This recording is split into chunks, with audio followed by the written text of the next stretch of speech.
Team player, ये business लोगों का है और दुनिया में आज तक इतिहास ये बताता है कि टीम जीतती है, सिंगल आदमी नहीं जीतता। और अच्छी बात तो है कि हम टीम में काम कर रहे हैं, हम लोगों के साथ काम कर रहे हैं।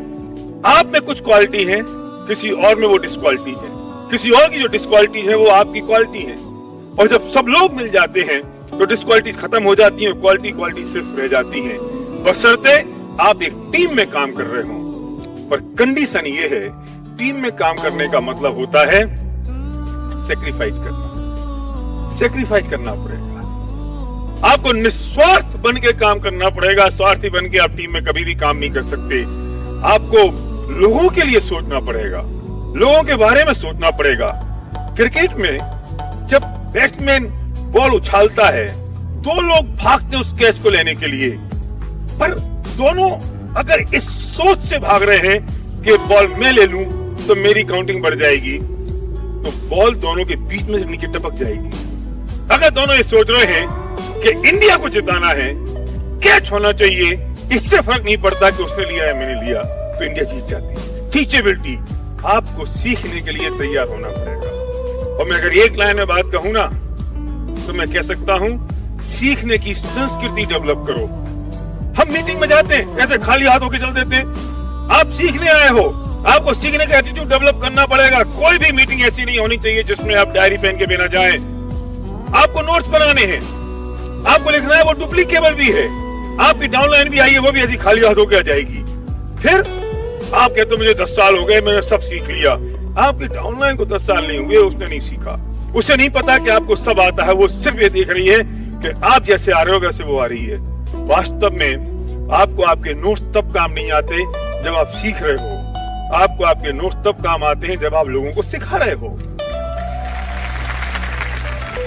तो सीखने की संस्कृति डालो, सीखने के लिए तैयार रहो। और सीखने के 3 तरीके हैं, अपनी गलतियों से सीखो या दूसरों की गलतियों से सीखो, और तीसरा तरीका है दूसरों की सफलताओं से सीखो। एज ए स्मार्ट पर्सन आपको डिसाइड करना है कि कौन सा तरीका आपको चूज करना है। मैं तो चाहता हूं कि मैं दूसरों की सफलताओं से सीखूं। लर्निंग एटीट्यूड में रहो, टीचेबिलिटी आपके पास होनी चाहिए, और जो आपने सीखा है उसे तुरंत अपनी डाउनलाइन को सिखा दो, तो समझ लेना कि आपका वो पक्का हो गया। क्योंकि आपको पक्का करना है ना, तो पक्का तभी होगा जब आप सीखोगे, वो सिखा दोगे। Submission, the power of submission. हम किसको सबमिट करें? निश्चित तौर पर आपको इस बात की परीक्षा करनी चाहिए, देखना चाहिए, चेक करना चाहिए कि मैं किसको सबमिट करूं। But ultimately submission is the power. हम क्या सोचते हैं कि हमने अगर सबमिट किया अपनी अपलाइन को तो वो बड़े हो गए, हम छोटे हो गए। ऐसा नहीं है भाई। अर्जुन ने श्री कृष्ण को सबमिट कर दिया, हुआ क्या? रिजल्ट क्या आया आपको पता है ना। आप समझ लो कि आपको अपने आप को सबमिट कर देना है अपनी ग्रोइंग एक्टिव अपलाइन को। और याद रखना, कौन सी अपलाइन? जो अपलाइन अपने अपलाइन के सबमिशन में हो, जो अपलाइन ग्रोइंग हो, एक्टिव हो, सिस्टम को फॉलो कर रही हो, उस अपलाइन को आप सबमिट कर दो। एक बात समझ लेना दोस्त, इस दुनिया में भगवान के बाद माँ बाप, और आपकी ग्रोइंग एक्टिव अपलाइन ऐसी है जो आपके हित के बारे में सोचती है। क्यों?